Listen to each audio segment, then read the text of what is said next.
Hola chicos, buen día. Espero se encuentren bien en casa, cumpliendo las medidas de prevención. Vamos a continuar con el repaso de geografía de las primeras semanas que hemos trabajado. Hemos hablado de que geografía proviene de dos vocablos griegos, ¿verdad? Geo significa tierra y grafos, descripción. Entonces decimos que geografía es el estudio de la descripción de la tierra. Es una ciencia que estudia la interrelación entre el hombre y la naturaleza. Aquí estamos hablando del espacio geográfico. Y recordemos que geografía se inicia en Grecia. ¿Qué es geografía? Es una ciencia que estudia el espacio humano en sus diversos aspectos. Estudia la relación entre los aspectos físicos, biológicos y humanos del planeta. Objeto de estudio es el espacio geográfico. Campo de estudio hemos dicho que constituye una zona doble. ¿Cuál es esa zona doble? La zona inferior de la envoltura atmosférica de la Tierra y la zona superficial de la corteza sólida. Principios geográficos. Hemos dicho que son aquellas normas que rigen el accionar de la geografía, que ayudan a que la geografía avance. Encontramos localización o extensión, también llamado ubicación, propuesto por Federico Raxel, afirmando que todo hecho fenómeno geográfico que se estudia debe señalársele una serie de características: altitud, tamaño, límites, posición. Principio de descripción, propuesto por Pablo Vidal de la Blache. Dar a conocer las características o rasgos distintivos del fenómeno geográfico, describirlo. Causalidad o explicación, enunciado por Humboldt. Determinar el por qué ocurre, saber las causas de este hecho o fenómeno geográfico que vamos a estudiar. Actividad, enunciado por Jan Brunhes. Los fenómenos sufren un proceso de transformación, evolucionan, cambian a lo largo del tiempo. Principio de coordinación, comparación o analogía, elaborado por Carl von Ritter y Pablo Vidal de la Blache, afirmando que se debe establecer una serie de semejanzas y diferencias. Y principio de conexión, propuesto otra vez por Jan Brunhes, afirmando que los hechos fenómenos geográficos guardan una relación entre sí, están íntimamente relacionados, conectados. Aquí encontramos los principios que hemos hablado: localización o extensión, descripción, causalidad o explicación, actividad, coordinación, comparación o analogía. Y hemos hablado también acerca de las escuelas geográficas, ¿verdad? El posibilismo y el determinismo. Para recordar, determinismo: el hombre puede hacer todo lo que la naturaleza le permita. Posibilismo: el hombre debe construir un mundo en el cual va a habitar o en el cual va a vivir. Determinismo geográfico, propuesto por Federico Raxel. Es una escuela geográfica alemana. Sirvió de base de los postulados de la geopolítica alemana. Establece que el medio geográfico condiciona y determina la vida de los pueblos. De acuerdo a su geografía se determina el desarrollo y la existencia de sociedades. Es decir, el hombre se adapta al medio. Posibilismo geográfico, propuesto por Pablo Vidal de la Blache, Escuela Geográfica Francesa. Sirve de base para los postulados de la geografía radical. ¿Y qué afirma Pablo Vidal de la Blache? Que el hombre es un agente activo dentro del medio geográfico. El medio geográfico siempre ofrece posibilidades para que el hombre pueda transformar su realidad. Hablamos de todas las creaciones, obras realizadas por el hombre, que está relacionado con la tecnología. Evolución de la teoría geográfica. Recordemos que se dividía en etapas: antigua, media y moderna. Hemos dicho que la edad antigua se caracteriza por la aparición ¿de quién? De las escuelas geográficas, la escuela jónica y la de Alejandría. La escuela jónica se caracterizó por ser descriptiva y la escuela de Alejandría por centrarse en las medidas y cálculos de la Tierra.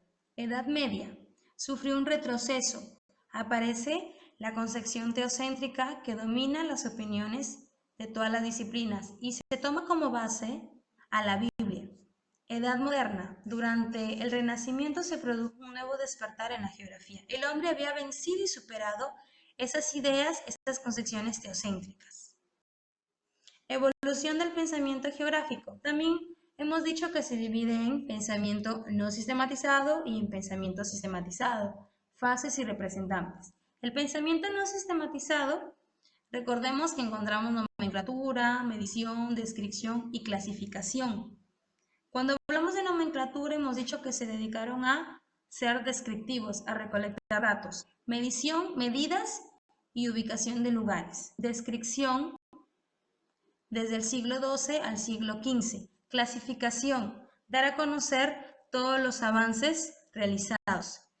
Explicación, que pertenece al pensamiento sistematizado, que es un pensamiento más concreto. Explicación, se analiza e interpreta todos los hechos. Conexión, articulación con otras ciencias. Y encontramos una serie de personajes que son Heródoto, Hipócrates, Tales de Mileto, Marco Polo, von Humboldt, Pablo Vidal de la Blache. Hemos hablado también acerca de las ciencias auxiliares de la geografía, que son aquellas ciencias que ayudan al avance de esta ciencia. Entre ellas hemos dicho que encontramos geografía astronómica, cosmología, climatología, orografía, geografía humana, geografía biológica, general, cartografía, edafología, talasología, potamología, son las ciencias auxiliares de esta ciencia social. El geosistema.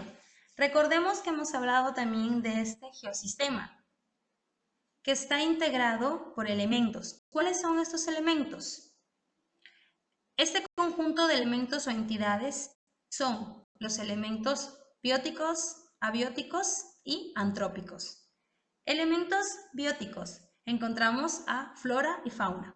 Abióticos, atmósfera, relieve y suelo. Y antrópicos, el hombre y las sociedades y su creación. Es decir, lo que el hombre modifica, las creaciones del hombre.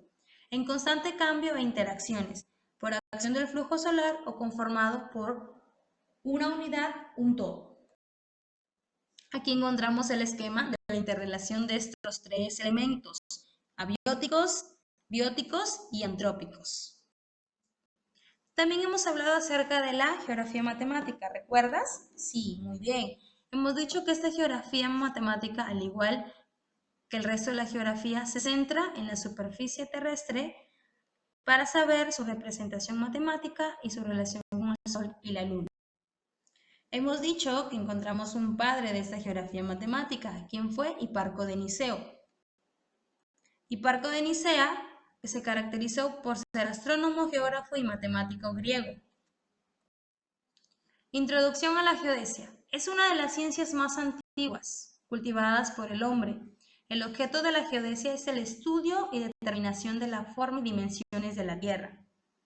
Constituye un apartado especialmente importante la determinación de posiciones de puntos de su superficie. Esta definición incluye la orientación de Tierra en el espacio. Cuando hablamos de geodesia, recordemos que nos referimos a las líneas y a los círculos imaginarios. ¿Cuáles son esas líneas y círculos imaginarios? Estamos hablando del radio, del ecuador terrestre, del eje, de los paralelos, meridianos, de los trópicos, de los círculos, meridiano base, meridiano de 180. Todos estos elementos pertenecen a la geodesia. El método de Eratóstenes. ¿Recordamos a Eratóstenes? Sí, Eratóstenes se caracteriza principalmente por ser el padre de la geodesia y también porque hizo o realizó un hecho importante. Él fue el primero en medir toda la circunferencia de la Tierra. Hablamos aquí acerca de los elementos de la geodesia. Encontramos principalmente a los radios. Cuando hablamos de radio hemos dicho que son aquellas líneas que unen cualquier punto de la superficie terrestre con el centro de la Tierra.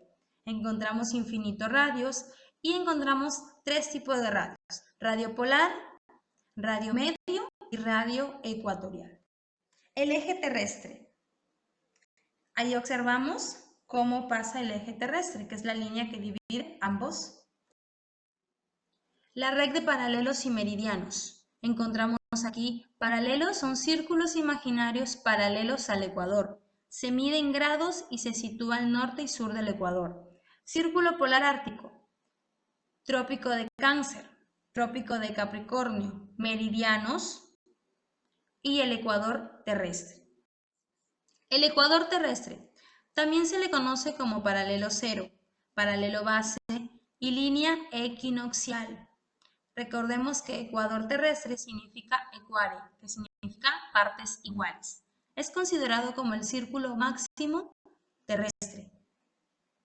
Su extensión es 40.076 kilómetros cuadrados. Meridiano base, podemos observar, la línea que está trazada es el meridiano. Los paralelos, observamos paralelos norte, paralelo sur, el ecuador, el hemisferio norte y el eje polar. Los trópicos. Cuando hablamos de trópicos y círculos, ¿recuerdas que hemos dicho que encontramos el trópico de Cáncer y el trópico de Capricornio? Los trópicos se hallan ubicados a 23 grados 27 minutos, norte y sur. El trópico de Cáncer se encuentra ubicado, recordamos, a 23 grados 27 minutos norte y pasa por América del Norte, África y Asia.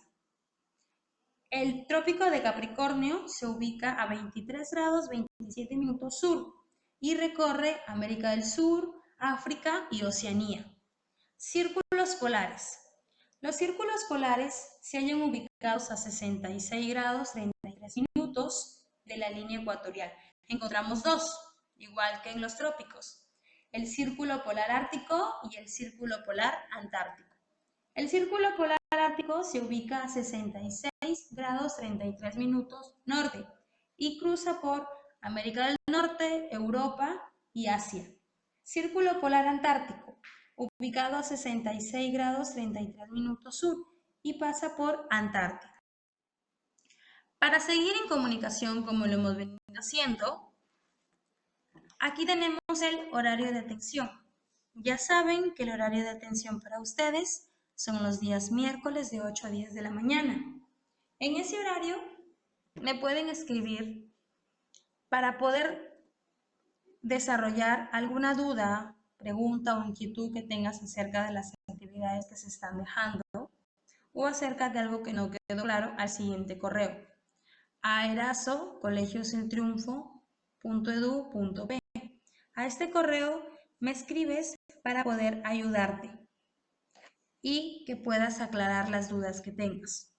Recordemos que ya hemos iniciado las videoconferencias en la aplicación Zoom y se les estará informando cuándo volverá a ser la próxima reunión que tengamos para hablar acerca de la clase de geografía. Recuerda seguir cumpliendo las medidas de prevención. Recuerda no salir de casa. Y si vas a salir, sal lo menos posible. Cuídate. Ahora llegó el momento de nosotros cuidarnos. Cuidémonos entre nosotros. Cuídense entre su familia. Recuerda, ahora nos toca a nosotros tomar conciencia y cuidarnos. Recordemos que juntos vamos a salir y poder acabar con esta pandemia. Me despido, que tengan los mejores deseos y gracias por su atención. Espero tengan un buen día. Hasta pronto. Saludos para todos.